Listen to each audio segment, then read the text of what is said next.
Welcome back to News Jet update. चलिए देखते हैं झारखंड की 25 फटाफट बड़ी खबरों को। इससे पहले आप झारखंड के किस जिले से न्यूज को देख रहे हैं हमें कमेंट बॉक्स में जरूर बताएं। साथ ही डेली अपडेट रहने के लिए आप हमारे चैनल को सब्सक्राइब कर बेल आइकन को दबाना बिल्कुल ना भूलें।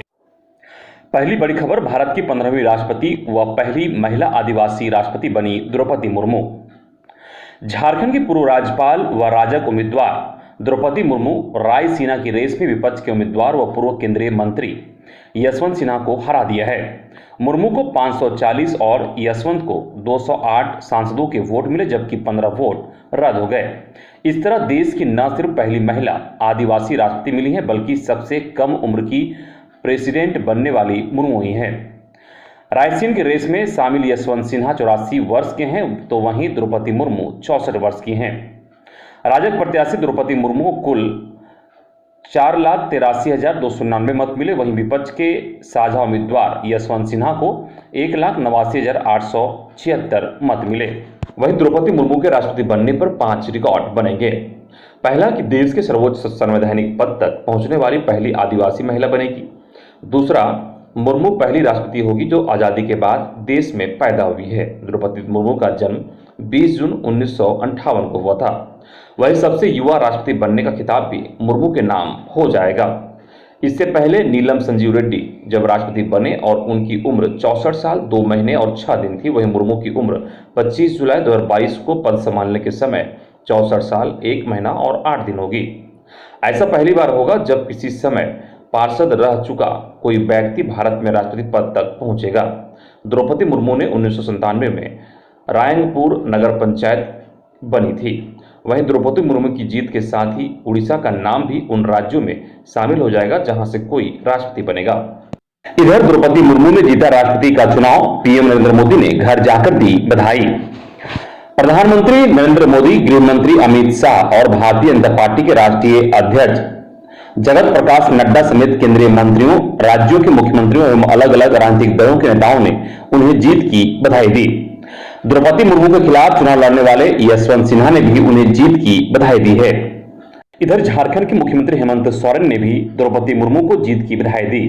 कहा, पिछड़े वर्ग के लोग आशा भरी निगाहों से देख रहे हैं। दुमका हवाई अड्डे पर रांची लौटते समय मुख्यमंत्री ने कहा कि उन्हें मेरी बहुत बहुत शुभकामनाएं। आदिवासी, दलित, पिछड़े वर्ग के लोग आशा भरी निगाहों से उनकी ओर देख रहे हैं। इन वर्गों की जो समस्या है, तकलीफ है, उनका समाधान होगा। इधर झारखंड में भी 10 विधायकों ने की क्रॉस वोटिंग। राष्ट्रपति चुनाव में झारखंड में 10 विधायकों ने क्रॉस वोटिंग की है। यहां द्रौपदी मुर्मू को घोषित समर्थन से 10 वोट ज्यादा मिले हैं। ऐसा माना जा रहा है कि कांग्रेस के करीब आधे विधायकों ने मुर्मू को वोट दिया है। कांग्रेस ने विपक्ष के प्रत्याशी यशवंत सिन्हा को समर्थन किया था, लेकिन झारखंड में कांग्रेस के कई विधायकों ने पार्टी लाइन से हटकर मुर्मू के पक्ष में वोट डाले हैं। झारखंड में 81 विधायकों में 80 ने वोट डाले थे। इसमें द्रौपदी मुर्मू को 70 और यशवंत सिन्हा को मात्र 9 वोट मिले हैं। एक वोट अमान्य हो गया है। इस संबंध में प्रदेश कांग्रेस अध्यक्ष राजेश ठाकुर ने कहा कि क्रॉस वोटिंग की जानकारी मिली है, वह इस मामले की जांच करेंगे। वहीं द्रौपदी मुर्मू के पैतृक गांव रायरंगपुर और देश भर में लोग मना रहे जश्न। राष्ट्रपति पद की दौड़ में विजेता बनकर उभरी उड़ीसा की बेटी द्रौपदी मुर्मू के गृहनगर रायरंगपुर समेत पूरे राज्य में जश्न का माहौल है। उड़ीसा के मयूरभंज जिले के रायरंगपुर शहर स्थित मुर्मू के आवास के बाहर लोगों का जमवाड़ा लगा है और वे आदिवासी संगीत पर थिरक रहे हैं। उत्सव का ऐसा ही नजारा जिले के पहाड़पुर गांव में भी देखने को मिला, जो मुर्मू का ससुराल है। एनडीए की राष्ट्रपति पद की उम्मीदवार द्रौपदी मुर्मू की जीतने के साथ ही दिल्ली में बीजेपी मुख्यालय के बाहर भी जश्न में भारी भीड़ जमा हो गई है। अगली बड़ी खबर, मुख्यमंत्री हेमंत सोरेन ने कहा कि किसी जरूरतमंद को पेंशन नहीं मिली तो जिम्मेदार होंगे अधिकारी। वहीं अनुबंध कर्मियों को लेकर भी की बड़ी घोषणा। मुख्यमंत्री हेमंत सोरेन ने कहा कि अगर किसी भी वृद्ध अथवा जरूरतमंद को पेंशन नहीं मिली तो उसके लिए पदाधिकारी जिम्मेदार होंगे। दुमका के पुलिस मैदान में सभा को संबोधित करते हुए मुख्यमंत्री ने कहा कि सभी के हाथ में कुछ ना कुछ है। हमारा प्रयास है कि इस राज्य के और राज्य के सबसे अंतिम व्यक्ति तक हम पहुंचे। सरकार की आवाज और उन तक हमारी योजनाएं पहुंचे। वहीं उन्होंने आगे कहा कि 20 साल तक हमारे विरोधी जेपीएससी पुलिस शिक्षक बहाली की नियमावली नहीं बनाई, ठेका पर अनुबंध पर बहाली की। पारा शिक्षक पुलिस तथा अन्य कर्मी को रोजगार देने का काम हमारी सरकार ने किया। जो लोग हमेशा साल में 11 महीने आंदोलन में रहते थे, आज 65 से 70 हजार पारा शिक्षक अब 11 महीने स्कूलों में काम कर रहे हैं। अभी सहायक पुलिस सब इधर उधर भटकता रहा, गलत तरीके से उनकी नियुक्ति हुई। जितने भी कॉन्ट्रैक्ट अनुबंध पर कर्मी हैं, नर्स, मनरेगा कर्मी, कंप्यूटर कर्मी, समाज कल्याण सेविका तथा अन्य को बेदखल नहीं किया जाएगा। सभी को हम रोजगार से जोड़ेंगे। 20 साल हम त्राहिमाम करते रहे, इन लोगों को गद्दी से उतारने का 40 साल लगे, अब लोगों को पहचानने की जरूरत है। इधर मौसम विभाग का अनुमान, झारखंड में शुक्रवार से 3 दिन तक हो सकती है अच्छी बारिश। झारखंड में अब तक सामान्य से करीब 51% कम बारिश हुई है। किसान परेशान है। जिन्होंने खेतों में धान के बिचड़े लगाए हैं, उन्हें बचाना मुश्किल हो रहा है। दूसरी तरफ बारिश के आस में ज्यादातर किसान बिचड़ा नहीं रोप पाए हैं।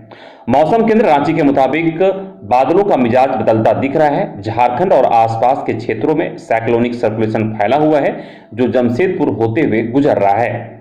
इसकी वजह से 22 जुलाई से 25 जुलाई तक झारखंड के ज्यादातर इलाकों में हल्के से मध्यम दर्जे की बारिश की संभावना है। मौसम विभाग के वैज्ञानिकों ने बारिश के दौरान मेघ गर्जन और वज्रपात की भी आशंका जताई है। अगली बड़ी खबर, अडानी फाउंडेशन से जुड़ेंगे गोड्डा के 25 और सरकारी स्कूल। गोड्डा जिले के सरकारी स्कूलों में चलाए जा रहे ज्ञानोदय गोड्डा कार्यक्रम से जिले के 25 और स्कूलों को जोड़ा जा रहा है। अब ज्ञानोदय स्मार्ट क्लास कार्यक्रम से जुड़े स्कूलों की कुल संख्या 314 हो जाएगी। वर्तमान में यह कार्यक्रम 294 स्कूलों में चल रहा है। इधर शिक्षा मंत्री ने स्कूलों का किया भ्रमण। खबर के अनुसार राज्य के सरकारी स्कूलों की दशा में सुधार लाने के लिए शिक्षा मंत्री जगन्नाथ महतो लगातार प्रयासरत हैं। इसके लिए वह खुद विभिन्न स्कूलों का औचक निरीक्षण करते रहते हैं। इसी क्रम में बुधवार की दोपहर में उन्होंने बोकारो के नावाडी प्रखंड के सुरही स्थित उत्क्रमित उच्च विद्यालय सुरही का निरीक्षण किया। निरीक्षण के क्रम में विद्यालय में एक भी बच्चे नहीं मिले। पूछे जाने पर प्रभारी प्रधानाध्यापक प्रियंका श्रीवास्तव ने बताया कि कॉपी मूल्यांकन व कोरोना का टीका लगाए जाने के कारण दोपहर 1 बजे ही बच्चों को छुट्टी दे दी गई, जिस पर मंत्री ने प्रधानाध्यापक को कड़ी फटकार लगाते हुए कहा कि इसके निर्देश पर समय से पूर्व बच्चों को घर भेज दिया गया। उन्होंने कहा कि शिक्षक बहानेबाजी ना करें, उन्हें बच्चों के भविष्य के साथ खिलवाड़ करने की छूट नहीं दी जाएगी।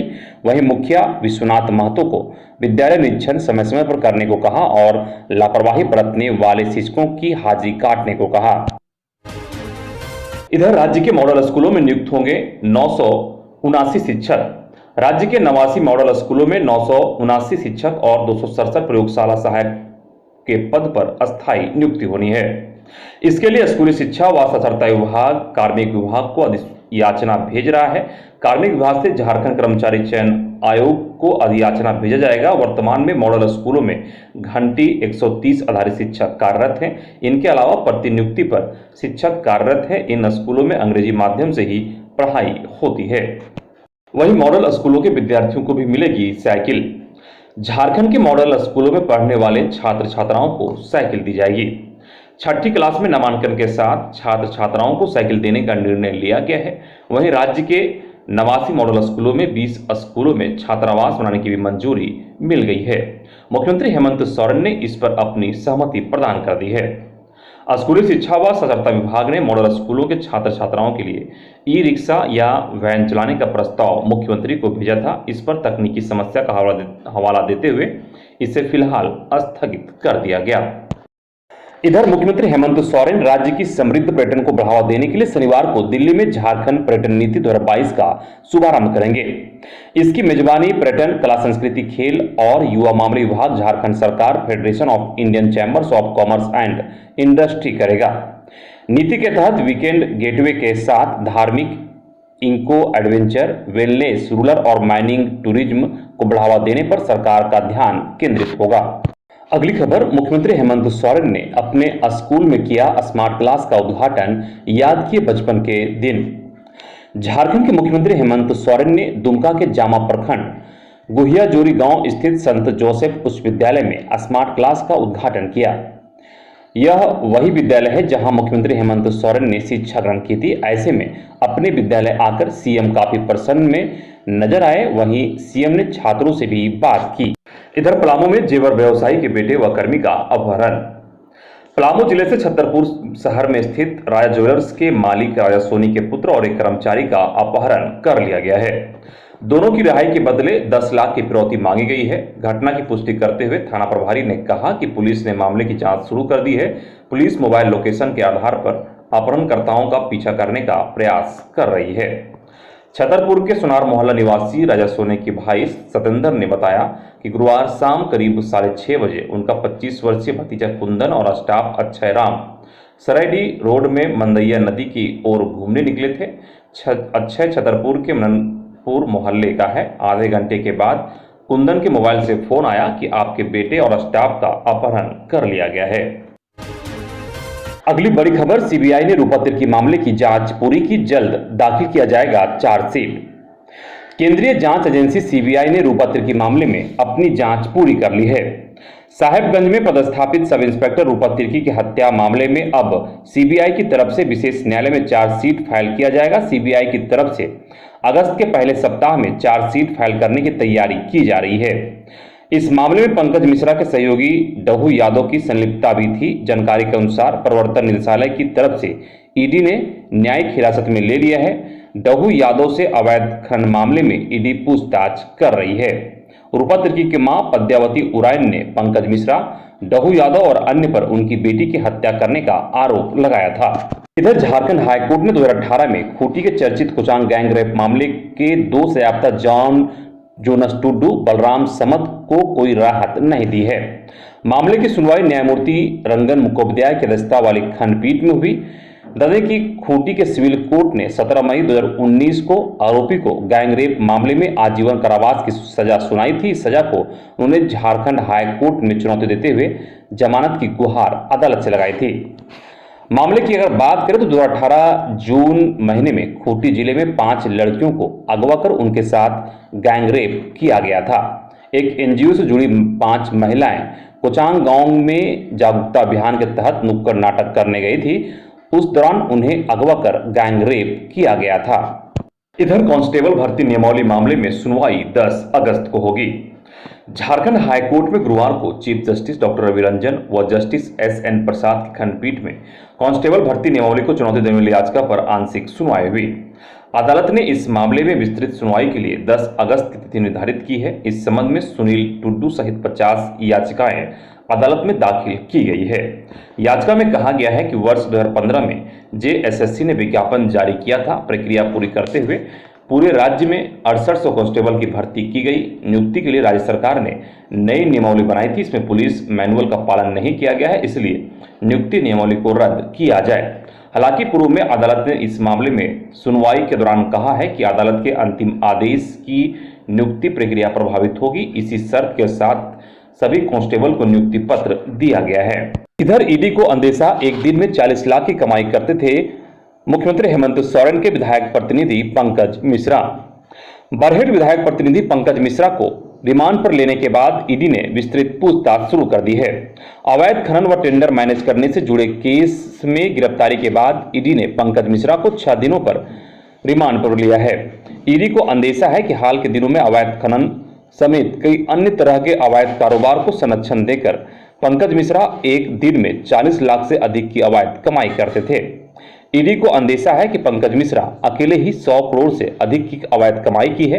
हालांकि ईडी के अधिकारियों के मुताबिक पंकज मिश्रा के पास कमाई का कोई वैध स्रोत अब तक सामने नहीं आया है, जिससे साफ जाहिर होता है कि मुख्यमंत्री हेमंत सोरेन पर भी आंच आ सकती है।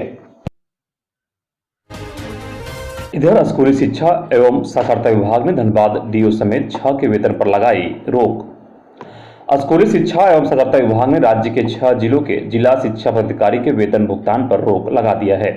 विभाग ने इस संबंध में पत्र जारी किया है। आदर्श मध्य विद्यालय में शिक्षकों की रिक्ति से संबंधित जानकारी नहीं देने के कारण धनबाद की जिला शिक्षा पदाधिकारी प्रबला खेस के वेतन पर रोक लगाई गई है। वहीं मध्य विद्यालय को उच्च विद्यालय में अपग्रेड करने को लेकर प्रस्ताव उपलब्ध नहीं कराने के कारण कई जिले के शिक्षा पदाधिकारी के वेतन पर रोक लगाई गई है। अगली खबर, लैंड माइंस की चपेट में आने से जामा के युवक की कश्मीर में हुई मौत। दुमका के जामा थाना क्षेत्र के पलासी पंचायत अंतर्गत मधु डंगाल टोला निवासी 18 वर्षीय हीरालाल मंडल की मौत जम्मू कश्मीर में रविवार को लैंड माइंस विस्फोट के चपेट में आने से हो गई। जानकारी के अनुसार मृतक हीरालाल मंडल पिता वासुदेव मंडल अपने साथी के साथ मई माह में कमाने के लिए जम्मू कश्मीर गया हुआ था। वह फोन में बात करते करते कहीं जा रहा था। इसी बीच उग्रवादियों द्वारा बिछाए गए लैंड माइंस में पैर पड़ने से ब्लास्ट हो गया, जिससे वह बुरी तरह से घायल हो गया। इलाज के क्रम में उसने दम तोड़ दिया। अगली बड़ी खबर, झारखंड में असिस्टेंट प्रोफेसर नई नियुक्ति नियमावली का विरोध जारी, राज्य के तमाम विश्वविद्यालयों में हुई तालाबंदी। झारखंड सरकार की असिस्टेंट प्रोफेसर नई नियुक्ति नियमावली से राज्य के पीएचडी करने वाले अभ्यर्थियों और शिक्षकों को आपत्ति है। हालांकि इसे लेकर विभाग की ओर से स्पष्ट किया गया है कि अब तक इस नियमावली को लागू नहीं किया गया है, इसे लेकर विचार विमर्श किया जा रहा है। इसके बावजूद नई नियुक्ति नियमावली को लेकर लगातार आंदोलन किया जा रहा है। विभिन्न विश्वविद्यालयों के रिसर्च स्कॉलर और सहायक प्राध्यापकों और पीएचडी करने वाले अभ्यर्थियों ने उच्च शिक्षा विभाग के पदाधिकारियों पर यूजीसी की गाइडलाइन से छेड़छाड़ का आरोप लगाया है। इधर कोडरमा में झोला छाप नर्स ने ली नवजात की जान, पुलिस ने किया गिरफ्तार। कोडरमा जिले में एक झोला छाप नर्स की करतूत सामने आई है, जहां प्रसव के दौरान बच्चे की मौत हो गई। यह मामला तिलैया थाना क्षेत्र के पानी टंकी रोड का है। यह मकान में निजी क्लिनिक चला रही नर्स शकुंतला देवी ने महिला को सुरक्षित प्रसव कराने का आश्वासन देकर पहले क्लिनिक बुलाया और फिर भर्ती किया। इसके बाद प्रसव के दौरान नर्स ने लापरवाही की, जिससे बच्चे की मौत हो गई। इस मामले में पुलिस ने आरोपी झोला छाप नर्स को गिरफ्तार किया है। अगली बड़ी खबर, डीएसपी स्तर के 2 अधिकारियों का तबादला। झारखंड सरकार ने पुलिस अधीक्षक स्तर के 2 अधिकारियों का तबादला किया है। इससे संबंधित अधिसूचना गुरुवार को जारी कर दी गई है।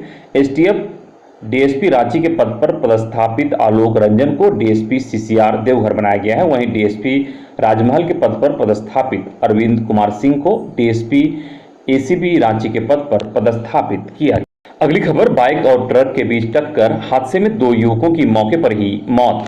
खबर पलामू से है, जहां सदर थाना क्षेत्र के दुबिया खाड़ में नेशनल हाईवे 75 पर बाइक और ट्रक में टक्कर हो गई। इस हादसे में मौके पर ही 2 युवकों की मौत हो गई।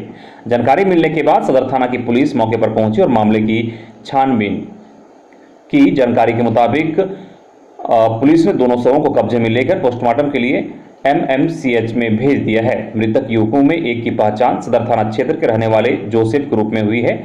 सदर थाना में तैनात एएसआई जमाल अहमद ने बताया कि दोनों युवक बाइक से सतबरवा से मेदिनीनगर की तरफ जा रहे थे। इधर बहनों को डाक विभाग का खास तोहफा, वाटरप्रूफ लिफाफे में भेजी जाएगी राखी। बोकारो प्रधान डाकघर ने वाटरप्रूफ लिफाफा की व्यवस्था की है, ताकि बारिश में भी राखी को गंतव्य शहर तक पहुंचाया जा सके। प्रधान डाकघर ने 1000 वाटरप्रूफ लिफाफा को जिले के सभी उप डाक घरों में भेज दिया है। प्रधान डाकघर के डाकपाल सतीश कुमार ने बताया कि अलग बैग की व्यवस्था की गई है। वर्तमान समय में भले ही चिट्ठी भेजने का चलन खत्म हो गई हो, लेकिन आज भी बहनें रक्षाबंधन पर दूर दराज रहने वाले भाई को राखी भेजने के लिए डाकघर का ही इस्तेमाल करती है। अगली खबर, बिहार झारखंड का कुख्यात सत्या पासवान गिरफ्तार। नवीनगर, गढ़वा, पलामू में 15 मामले दर्ज। झारखंड के गढ़वा पुलिस ने कुख्यात अपराधी सत्या पासवान को गिरफ्तार कर लिया है। वह गढ़वा शहर के मदरसा रोड निवासी सुरेश राम का पुत्र है। सत्या पासवान का दूसरा नाम सतेंद्र पासवान भी है। पुलिस ने उसे गुरुवार को न्यायिक हिरासत में भेज दिया है। वह गढ़वा थाने के हूर गांव निवासी पिकअप वैन मालिक रविरंजन चौधरी की हत्या का मुख्य साजिशकर्ता बताया गया है। एसडीपीओ अवध कुमार यादव ने बताया कि सत्या पासवान 19 फरवरी 2022 को हूर गांव निवासी रविरंजन चौधरी हत्या के मुख्य साजिशकर्ता। अगली खबर, जॉब अलर्ट। रांची, धनबाद, जमशेदपुर में निकली bumper vacancy. Ramakrishna mission Vivekananda educational and research institute में निकली वैकेंसी। पद का नाम project coordinator, 3rd project assistant, योग्यता MSc पास। पदों की संख्या कुल 2, स्थान रांची। आवेदन करने की अंतिम तिथि 29 जुलाई। आधिकारिक वेबसाइट www.narendrpur.rkmvu.ac.in है। वहीं सेंट्रल ब्यूरो ऑफ इन्वेस्टिगेशन में भी कंसल्टेंट के पद पर भर्ती निकली है। जिसमें पदों के अनुसार योग्यता मांगी गई है। इसमें कुल 4 पदों पर बहाली होगी। नौकरी का स्थान धनबाद है। वहीं आवेदन करने की अंतिम तिथि 31 जुलाई 2022 है। आप आधिकारिक वेबसाइट www.cbi.gov.in पर जाकर आवेदन को पढ़ सकते हैं और फॉर्म भर सकते हैं। वहीं नेशनल मेटलर्जिकल लेबोरेटरी में भी वैकेंसी निकली है, जिसमें पद का नाम प्रोजेक्ट एसोसिएट और प्रोजेक्ट एसोसिएट 2 है। साथ ही अन्य पदों पर भी भर्ती होनी है, जिनमें कुल 43 पदों पर भर्ती होगा और नौकरी का स्थान जमशेदपुर है। आवेदन करने की अंतिम तिथि 5 अगस्त 2022 है। आप इनके आधिकारिक वेबसाइट www.nmlindia.org पर फॉर्म को भर सकते हैं।